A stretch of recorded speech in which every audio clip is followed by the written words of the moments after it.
Let's draft a team of Tar Heels. The kicker, they've all got to be from different decades. This is Tyler Hansbrough, and you're listening to Locked on Tar Heels. You are Locked on Tar Heels, your daily podcast on the UNC Tar Heels. Part of the Locked On Podcast Network, your team every day. Hey there, what's up? It's Wednesday, June 4th, 2025. Welcome into the Locked on Tar Heels podcast, the only daily North Carolina show out there. I'm your host, Isaac Schade. You're joining me as always at the place to get your Tar Heels content every single day. It's all part of the Locked On Podcast Network. Thanks so much for making us your first listen or first watch of the day to get your Wednesday going the right way. Special shout out to all you everydayers joining us and all the members of the Locked on Tar Heels Discord and our great Locked on Tar Heels insiders as well.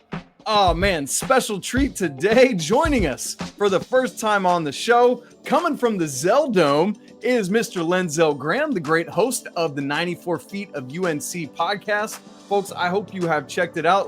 Lenzell rocking some of his merch there. Make sure you see that. Lenzell does a great job on 94 Feet of UNC. If you've never listened to or watched his podcast, it's in both audio and video platform there. One of my favorite things that he does is interviews with a lot of Carolina alums, man. And he's just been going on that. And so, man, love the work you do over there, Lenzell. I'm grateful for our relationship, both behind the scenes and online. And man, just kind of the brotherhood of podcasters trying to do this all together. And brother, it's great to be together to do this. Hey, listen, Isaac, I appreciate it, man. It's an honor to be here. It's been a long time in the making, but listen, we made it happen. I appreciate you. So big avid listener of your show. Love what you're doing. You've inspired me. And it's just an amazing feeling to be here, just to be able to be on this show. Never thought that I would be here on your show. Now, of course, you've came to the Zell Dome before. Right. So, we've had an episode before, but I never imagined that I would be here on your show. So it's an honor. It's a pleasure, man. And I appreciate you, man. I'm excited to be here. Yes, it's great to have you. Folks, if you want to check out Lenzell's podcast, we've got links to all of his stuff in the show notes on audio and video, so make sure you check all that out as well. All right, one quick note. We recorded this episode in advance late last week. I'm away on vacation this week with my family, but we still, as always, want to make sure to have content for you. So any breaking news that came out maybe on Tuesday won't be on the show, but we'll hit it next week when I get back. Here's what we're doing today. It's going to be a super fun game that Lenzell and I are going to play. We are drafting a starting lineup of Tar Heels plus 2 bench players. The kicker is we're doing it decades edition. The starting 5 has to be a different player from each decade, 1980s, 90s, 2000s, 2010s, and 2020s. So you can only have one player for each decade, and it's got to be a lineup that legitimately would play together. So you can have one position from the 80s, one from the 90s, et cetera, et cetera, et cetera. We're going to do it like a draft. Lenzell will pick first, then me just back and forth. And so it's going to be a lot of fun. Lenzell, I'm going to mark off and keep tabs on our rosters while we go to make sure that neither of us screw this thing up. And then what's going to be fun, you guys, after this episode, we're going to be posting on social media our rosters and let everyone vote on it. Should be a lot of fun there. All right, Lenzell, my man, you're the guest. You get to bat first. Who are you going with for the very first pick in the UNC Decades draft? Oh, man. So, and we starting in the 80s, right? You can go, dealer's choice. You can start any, you want to take whoever you don't want to get missed out on. So you don't have to go in decade order. Okay. So I got to throw what they got there. Can we take out Michael Jordan, because he's like the exception to both of us? Like, I mean, what? He's always going to be the first pick in whatever you choose when it comes to you. If you want him, you can take him, my man. That's fine with me. Oh, you know what? I'm gonna leave Mike off the board, and I'm gonna start in the 80s and work my way up. Let's go with I'm gonna take Big Game James. That's a great choice, man. I hate that, and I'm mad at you, but I love you for taking him. That's good. Big Game James. What position do you want him at? One of your forwards? Yeah, you can move him around too if you need to. Yeah, let me get him at my 4. Let me get him at my 4. I love that, man. That is a great pick. So that means I'm going to hold off on taking a 4 for my first pick because I can take that whenever I want to. Some strategery already going on here. Gosh, then I feel like I got to take the number 1 scorer in Carolina history. Give me Psycho T. I'm going to start with him as my center, but if I have somebody else I want at center, then I might move him around. So that's going to be my pick from the 2000s, Tyler Hansbrough at the 5. That's who I'm going to go with to start my draft, Lenzell. I like that. Okay, I like that pick. Boy, you swung for that one real early on that one, Isaac. But okay, so I'm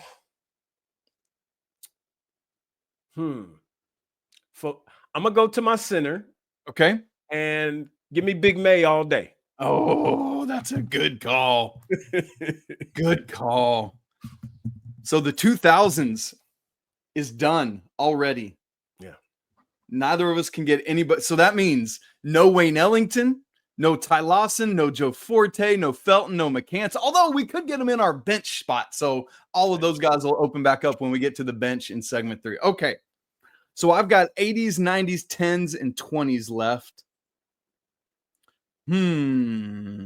Okay. I feel like there's not too many players from the 20s that I would want. So here's what I'm going to do. I'm actually going to take Armando Bacot. I'm going to put him at my 5, and I'm going to switch Tyler Hansbrough back to my 4, play the power forward, more kind of his natural position anyway. So that's what I'm going to do with that. My 2020s pick is the all-time leading rebounder in Carolina history. That front court is going to gobble up rebounds.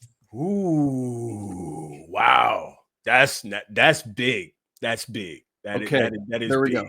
Okay, so Lenzell, one more pick here in the first segment. We'll take a break and we'll finish off our starting lineups. So funny enough, we both already have our front courts taken care of, unless you want to move Big Game James to your 3, and then you could still take a 4, which would be fine. But who are you going with for your third pick? You've got 90s, 10s, and 20s available to you.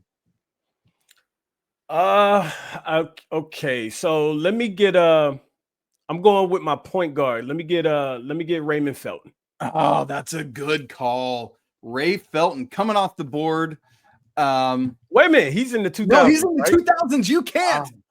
Oh man. Okay.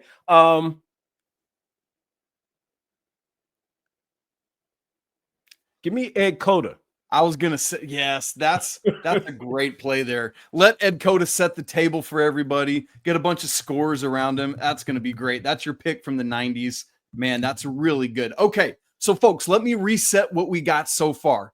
Lenzell has 3 of his 5 starters. Ed Cota as the point guard.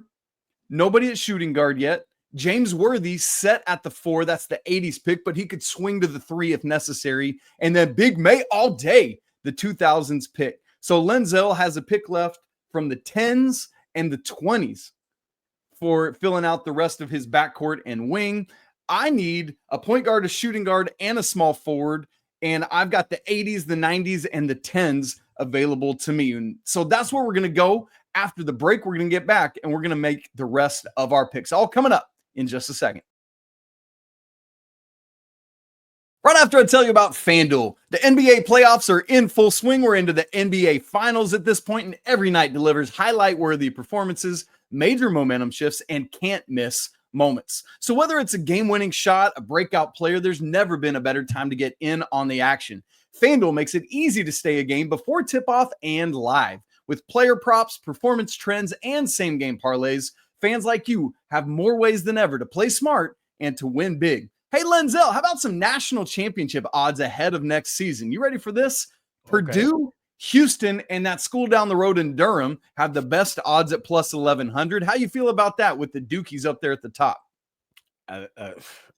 Don't they get it like every year and always fall short? They always win the offseason, man. It's a whole thing. Yeah. UConn has the second best odds at plus 1,600.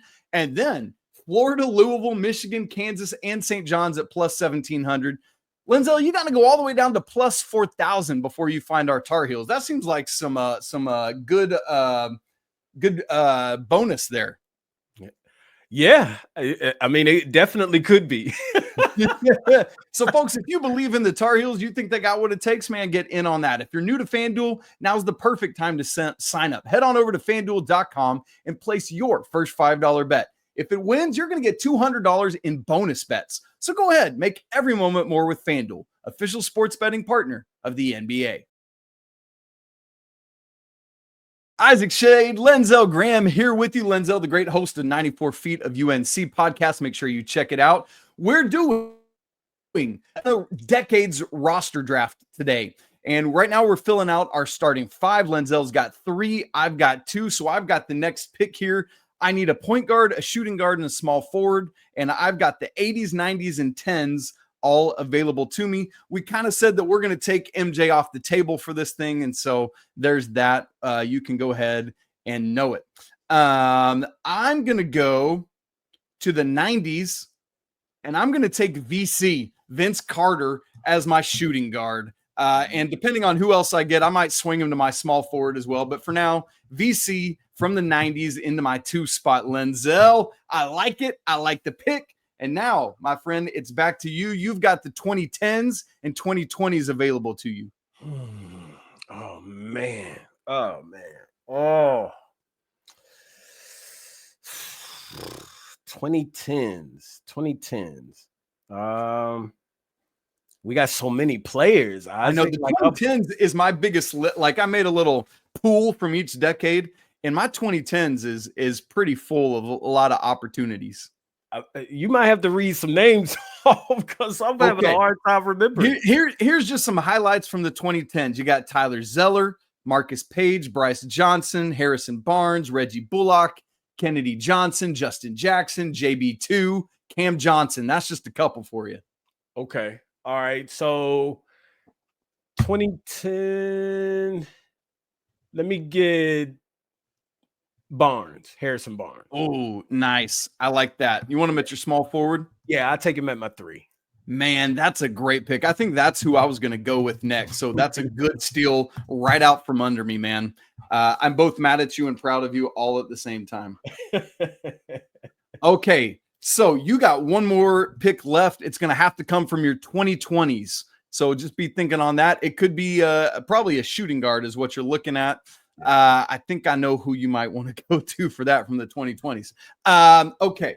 I got point guard and I got small forward, or I could do another shooting guard and move VC to the 3. What do I have available to? Oh, I've already used the 2000s. That means I can't get Lawson or Felton. Dang.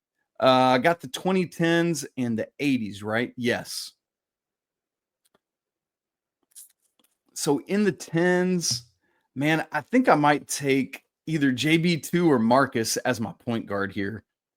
I got to go Marcus. Marcus, I know he didn't win a national championship, but Marcus Page is one of my top 5 favorite Tar Heels of all time, and almost like a sentimental pick for me there. Marcus Page going to be my point guard. That's a good pick. It's a really good pick. Okay, so Lenzell, you've got the 2020s available to you and shooting guard, unless you want to move Harrison to the 2 and you could take a 3 at that slot. But who do you think you want to go with for that last spot in your starting lineup? So if I move Harrison to the 2, does that still mean that the 2010s open back up? No, right? It's got to be somebody from the 2020s. That's the only decade you got left. Okay. Ooh. Okay. No, I'll tell you what. I'll move Barnes to the 2. Okay. And give me Manic at the 3. Ooh. I like that. Man, you got some shooting. That's good. Yeah.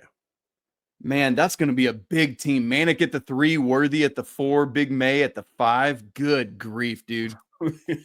That's pretty crazy. I thought you might go with RJ at the 2 there, or Caleb Love or something. But I like the Manic pick too, because it stretches it and does a lot for you there. Yeah. Okay, I got to go to the 80s. I wonder if in this day and age, T. Hands could play a big small forward, and that would let me get Sam Perkins at my 4, my 5. That's kind of crazy to think about. Gosh, I wish I could take MJ. I threw a little caveat in there, I guess, in the beginning. Could do Matt Doherty. Brad Doherty, he's a big though. Oh, I could go the Jet. I could put Kenny the Jet at the 2 and move VC to my 3. That's a thought too. Man, this is such a tough pick. Yeah, I think, oh man, or J.R. Reed. No, he's so big. I need a backcourt player. You go Coach Lebo. Oh, Lenzell. Let me go. Give me the Jet. I'll take Kenny the Jet at my. I'm going to move VC to the 3. Yeah. And I'm going to go Kenny Smith at the 2. Give me some more. I mean, that's some great shooting between him and Marcus there. Yes. Okay. Yes.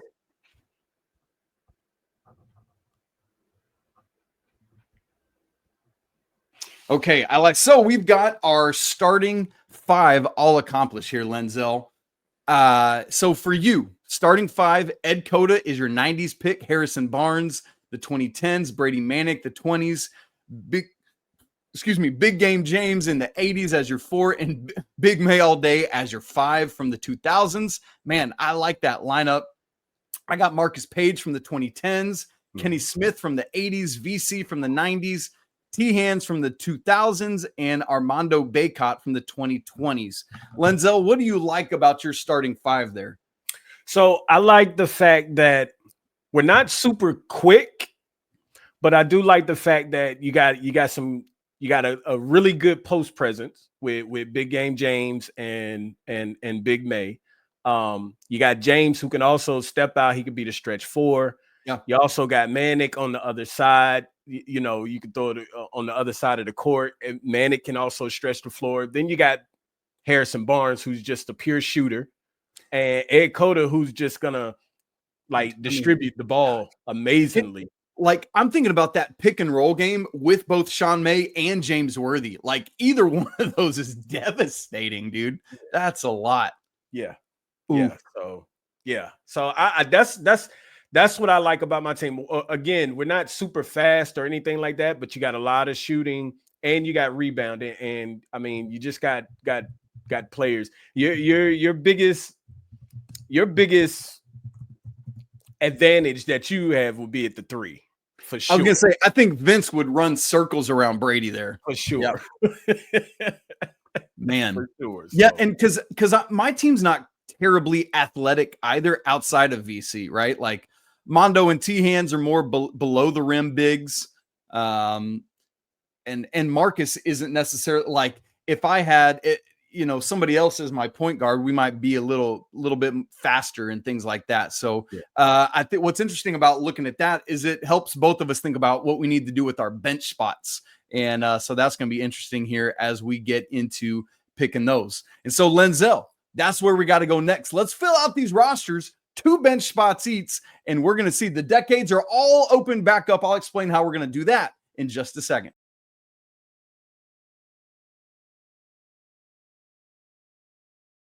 All right, it's time to wrap up our UNC Decades draft. We both, Lenzell and I, got our starting 5s, and now we're going to each pick 2 bench players. Here's how this is going to go. All 5 of our decades, 80s, 90s, 2000s, 2010s, and 2020s, are all open back up. But once one player from a decade is taken, that decade is closed. So let's say Lenzell starts by taking somebody from the 2000s. Neither of us can take a bench player from that decade. All that would be left is 80s, 90s, 2010s, and 2020s. Makes sense, Lenzell? Makes perfect sense. Okay, my man. Any decade for you is open, and any position is open. Whoever you want to take, you get your pick of the litter of everyone else that's left, other than Michael Jordan, who we've already taken off the table. So this is probably an easy pick for me, but let me get Jamison. Man, that's a great pick. Antawn, Jamison. The 90s are off the table. I love that put. I love that pick. I love that call. Man. So that's the 90s done. Neither of us can take a player from the 90s now. Ah, man, that your front court is legit, dude. That's insane. Okay, it is an embarrassment of riches when we're looking at anything Tar Heels related, if we're being honest. Okay. What I'm realizing that I need is some more speed. Because Marcus is just more a heady player and does everything he wants. I'm going to take Ty Lawson as another point guard. I'm thinking of like junior year Ty Lawson just did anything that he wanted to do, right? And it was absolutely insane there. So that's going to be the 2000s now off of the table. Nobody there. So Lenzell, what's open to you is the 80s, the 10s, and the 20s.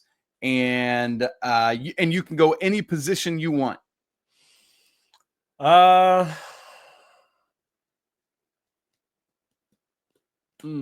It's tough once we start narrowing it down. Okay. I might get a little pushback for this one. Bring it. Give me PJ Hairston. Ooh, I like it. I thought about him. Wait, he is in the 10s, right? Yes. Yes. Yeah, because he would have been in that same era with Marcus, so like 20. Yeah. Yeah, PJ Hairston, leading scorer on the 12-13 Tar Heels. And Lenzell, I think it's a good moment to plug. You had PJ on your podcast to do an interview. You know, I know he's kind of ruffled some feathers the wrong way with some folks. I don't want you to give away your interview because I want people to come watch it. But just while we're talking, would you just give a little snippet of some of what you learned from PJ in that interview? Yeah. So, you know, excuse me. PJ is a really good guy. Really, really good guy. It's unfortunate with the situation that happened. I understand both sides. I understand it coming from a fan's aspect of things, but I also understand it coming from his side of things. Yeah. And I'm just one of those that I'm a firm believer of giving people second chances. You know, depending on what the situation is, there are some things that are just, you know, heinous type of crimes or whatever. But I'm a firm believer of that. Again, I understand why he went and did the things that he done. Yep. It's not right at all. But at the same time, you know, he's taken accountability for it. He's been on a couple of different podcasts other than mine's that I know of. But you know, at some point, sometimes you got to give some people some grace. And he's found ways to, or he's figuring things out in regards to, you know, refunding everybody that he's kind of went through situations with. So, you know, my thing is, hey, if he's accepted accountability for it and he has a solution to resolving things, then you can't be mad at that. You got to give him a fair shot to at least be able to do that. So, but really good guy, man. I love that. Yeah, thank you for sharing that. I just remember listening to that interview myself, and I was like, man, we just gotta continue to put that out there because, man, I just appreciate so much, Lenzell, your humanity in that of saying like, look, if we uncovered the darkest things in my life, I think you'd probably say the same. You know, I don't want to ask you to have to own up to anything, but I don't think any of us on our worst days and for our worst discretions would want to be held accountable to only those things in our lives. Right. It's just that his happens more publicly because he's a public figure. Right. And so I just appreciate the grace with which you talk about and discuss that as well, brother. So thank you for that example to all of us. Absolutely. Absolutely. And I will say this real quick, Isaac, that just so that everybody knows, I was the first one to give PJ a platform to come and speak on. Take that, Theo. Take that, Theo. I love you, Theo. You my guy, man, for sure. But I wanted to put that out there because, again, like I'm still learning in this whole podcasting space, and to be able to be the first to reach out to, well, he reached out to me actually, which was insane to me because I'm like, wait a minute, like, oh, this is PJ, like, for sure. Yeah, come on. Like, because I'm one of them giving people that fair shot to speak their side of the story and things like that. So, but it was just really, really good to be able to do that. So, but yeah, I just want people to know that, yes, 94 Feet of UNC was the first one to give PJ Hairston his public interview for sure. No shade to Theo though. Love you, my guy. I love it, man. Take that victory lap. Let's give you all the flowers for it. Okay, I've got one final bench pick to make, and I've got the 80s and the 2020s available to me. Lenzell, here's what I got to do. My starting lineup already includes the gentlemen who are number 1 and number 2 all-time at Carolina in rebounds. Let's take the man who was before them. Sam Perkins is going to be my final bench pick. The man that held Carolina's rebounding record from 1984 through 2009, a 3-time first-team All-American, 1981 ACC Rookie of the Year, Carolina's 4th leading scorer in history for a while, the starting center on the 82 national championship team. For his career, averaged 15.9 points a game, never averaged less than 14 points. I mean, it's just insane the things Sam did. We talk so much about Big Game James and MJ, but man, Sam Perkins, let's not forget what an absolute dog he is to round that out. So, Lenzell, there we go. There's our draft. I like both of these rosters, dude. I would put them with anybody. And it's crazy also to think about then. Here's some of the names just by nature of how we did the decades and ruling decades out that we didn't take. No Wayne Ellington, no Joe Forte, no Ray Felton, no Rashad McCants, no Joel Berry, Cam Johnson, Justin Jackson. Like, we're leaving ACC Players of the Year on the cutting room floor here. Tyler Zeller, same thing. Bryce Johnson, Reggie Bell. I mean, it's crazy to think about the embarrassment of riches that we have as Tar Heels. And Lenzell, I think that just reminds us of kind of where things are at right now in this era of how difficult it is to land this level of talent year in and year out, keep them and developing them. And so, having gone through this exercise, I don't know about you, but it makes me recognize just where the state of the game is at right now. You notice some of that too? Absolutely. Like, I mean, the game is, I'm one of them, like, the game is going to be the game. It's changed so much. But at the same time, there's some things that need to be tweaked and fixed on one side of things. But at the same time, there's some things that are, what's the word that I want to use, that are for the better, I guess you could say, for basketball. So, I'm kind of like right in the middle.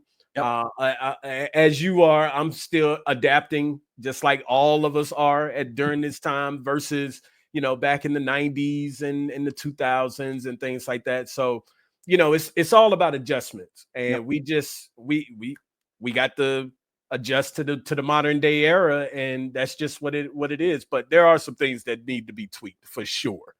Man, that's a good word. It's so interesting. We think so much about how the players and coaches and conferences are constantly having to adapt. We as podcasters are doing the same thing, right? We're trying to keep everyone informed as best we can about the changing landscapes and how, like, there's so much incorrect information out there that we're trying to do our best to put the correct information in front of everyone as well. And so, man, that's a really good point you make there. All right, gang, we've got our rosters. Let me read them off one more time, but I also want to remind you all, we're going to put these up on social media so you can check them out and see who you want to vote for as having the best roster, who we missed out on, and all sorts of stuff like that. So Lenzell's roster. From the 90s, Ed Cota at point guard, Harrison Barnes at the 2 from the 10s, Brady Manick, small forward from the 20s, James Worthy, the power forward from the 80s, and Big May from the 2000s with a bench. National Player of the Year, Antawn Jamison coming off the bench, along with PJ Hairston, who's going to fill it up. My roster, Marcus Page is my point guard from the 10s, Kenny the Jet Smith from the 80s, shooting guard, Vince Carter at the 3 from the 90s, Tyler Hansbrough, my 4 from the 2000s, and Armando Bacot from the 20s. Coming off the bench, Ty Lawson from the 2000s and Sam Perkins from the 1980s. Those are 2 fun rosters, Lenzell. I would love to see them go at it in the peak of their heyday. Gang, let me remind you one more time, make sure you check out Lenzell's great work on 94 Feet of UNC. As a reminder, all the links to his work are going to be in the show notes, so you can find that stuff there. And make sure you give him a follow, a listen, a download, all that stuff, because that's how you help support the work that we do as podcasters. Similarly, if you've not subscribed to Locked On Tar Heels on video and audio, make sure you do that right now. If you've not joined our Discord, we'd love to have you do that. The link for that is also in the show notes, as is the link for the Locked On Tar Heels Insiders, if you want to go even deeper with the show. Lenzell, my man, great to have you. It's great to get the summer going in a good way like this. Best of luck as you continue with 94 Feet. I hope, man, things continue to go well for you there. I appreciate it, Isaac. And again, man, this is an honor to be here, and I love what you do, man. Like I said, you really inspired me. This time last year, I wasn't even thinking about this. I was sitting back watching you guys, you, Andrew Jones, and Inside Carolina, and the rest of the guys. And now, here it is. Not even a year later, I'm up here being able to build relationships with you guys, which are amazing, and just talk to a lot of great players. And so 94 Feet, man, we here, man, and we gonna try and keep things rocking for sure. For sure. Keep it going. All right, Lenzell, you know how we end this thing. It's always a great day to be a Tar Heel. We'll talk again tomorrow. Going to be fun. Former Tar Heel David Chadwick is going to be joining us for a fun interview there. But until then, Lenzell, you know what's up. Peace.